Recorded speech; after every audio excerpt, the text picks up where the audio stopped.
Sponsored in part by Treese Medical Concepts.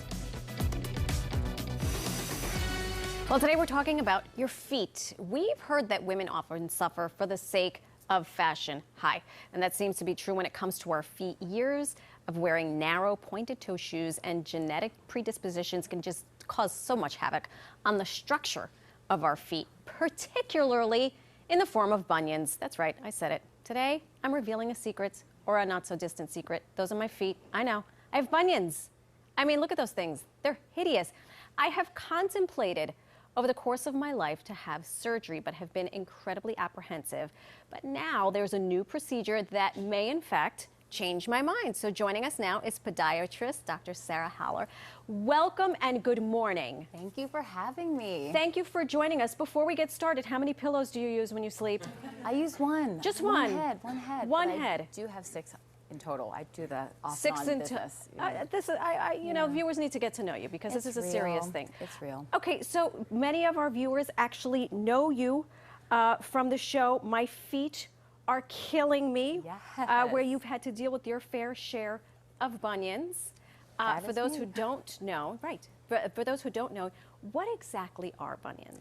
So bunions are interesting. Most people think that it's just a growth on the outside of your foot behind your big toe. And people think it's a calcium deposit, sometimes it's just like an extra nodule, but really it's a deformity. And not in a negative form, it's just meaning the toe is deviating and shifting toward the lesser toes, and the bone behind it is actually rotating in the opposite direction. And that's what pronounces that big knot that you see on the side behind your foot. Right, that you see actually on my foot. So all these years, it is not an extra bone that is coming out. Thank you for clarifying that, because I'm already a freak of nature. I don't need any more help. You're fantastic. Bunions are hard. But the million-dollar question, how do we get rid of them? So it's a complicated question. We've been doing bunions for years, and recently things have been evolving. But once upon a time, they used to just, like, you know, kind of shave off the side of the bunion, and that was okay for a while, but it would return. Secondarily, the bunion would return. The bunion would return. And people would be upset. Secondarily, they would go in and they would actually do a bone cut procedure where they shift the bone over and position the bone with screws. And now what has been developed is we found out that bunions are not just like a one-dimensional deformity. It's actually 3 planes of deformity. So the toe is actually rotating over while the bone behind it is actually unstable kind of from the actual midfoot, and it actually rotates in a 3-dimensional plane. So the new procedure is to fix it where it starts and fix it right the first time. Look at your beaming. You're so excited over this procedure. I love it. I'm happy to hear, because in full transparency, I have lived with these bunions, and I really have been apprehensive about doing something because I'm afraid of what happens after the surgery. Of course. And to that you say what? Because this is a breakthrough in the type of surgery you're doing. It's changed a lot. And that's the interesting part, because after surgery, you know you're going to have some downtime. That's to be expected. It takes 4 to 6 weeks to heal.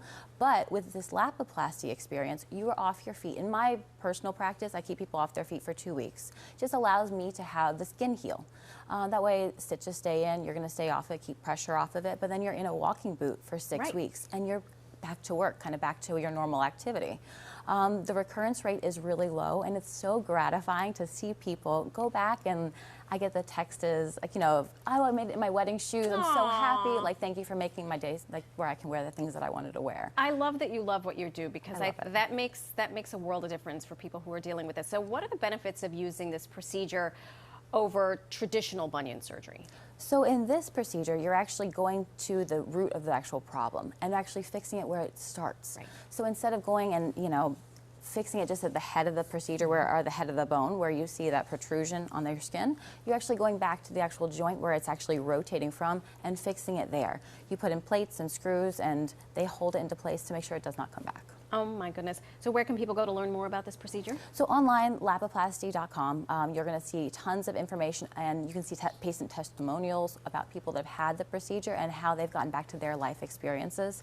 You can check us out at my website, which is EssexUnionPodiatry.com, and that's basically that. And that's basically that. That's a lot of that. Thank you so much for joining us this morning. Very informative. And thank you for being happy that I was wearing sneakers. I'm so happy wearing sneakers, and the fact that they match your dress. You're on point. I mean, I have to match with you. Trying. If you would like to contact Dr. Haller to find out more about the procedure, head to pix11.com for her contact information.